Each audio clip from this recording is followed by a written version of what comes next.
কলকাতার সুবোধ মল্লিক স্কয়ার থেকে ধর্মতলা পর্যন্ত জয়েন্ট মুভমেন্ট ফোরামের পক্ষ থেকে একাধিক দাবি নিয়ে তারা কলকাতা রাজপথে সোচ্চার হয়। পাশাপাশি মুখ্যমন্ত্রী মমতা বন্দ্যোপাধ্যায়ের কাছে আজকে তাদের ডেপুটেশন দেওয়ার কর্মসূচি নেয়। তাদের দাবি, দীর্ঘদিন ধরে শিক্ষক নিয়োগ প্রক্রিয়া আটকে।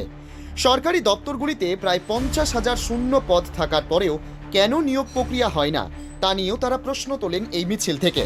মিছিলে অংশগ্রহণকারী অনেকে বলেন, রাজ্য সরকারের দীর্ঘদিন বিয়ে নিয়ে যে উদাসীন মানসিকতা তা নিয়েও তীব্র ক্ষোভ প্রকাশ করেন আন্দোলনকারীরা।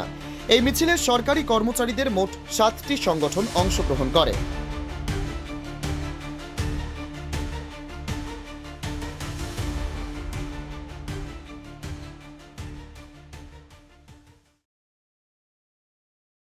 Bureau report, জজবাত 24 Bangla.